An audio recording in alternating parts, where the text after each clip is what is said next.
So let's flip it now and move on to, I guess, mental health and well-being. And recently in the United States, you noted that the Surgeon General released a framework for mental health and well-being in the workplace. And it's a 5-pillar framework. So do you want to run through that framework? This just came out probably about a year ago. Vivek Murthy, the Surgeon General of the United States, the Surgeon General basically being the top doctor of the United States, came up with this really wonderful evidence-based framework that really places, the worker voice and equity at the center of what organizations ultimately should be focusing on. This framework does a really good job of getting at both that freedom from and freedom to element. So, it starts with just protection from harm, that work should fundamentally allow us a sense of safety and security. And that is an important, essential element of what work can be. From there, we have community and connection, recognizing that we have these human needs of social support and belonging, and that work is a great place for that to happen. That we need work-life harmony, which is really all about those needs of autonomy and self-determination that we talked about earlier, and flexibility, something that I think many people are especially realizing on this side of the pandemic, especially in hybrid and flexible work contexts. That we need opportunities to grow on the job because we all have this desire and need for mastery and learning, and also a real want for accomplishment and achievement in our lives.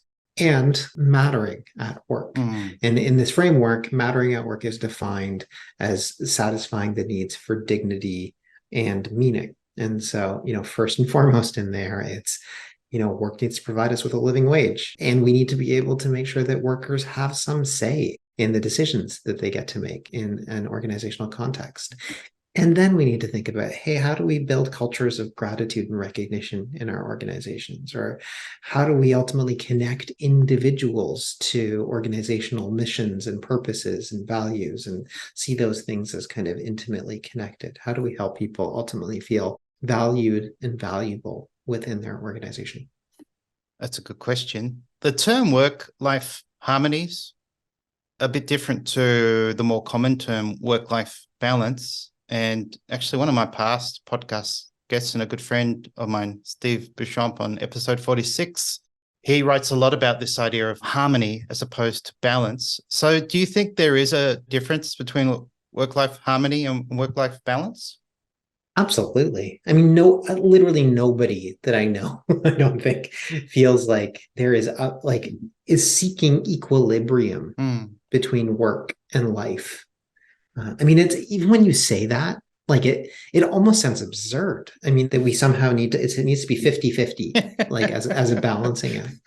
And so I love the choice of harmony Mm. because, harmony is about how things play together.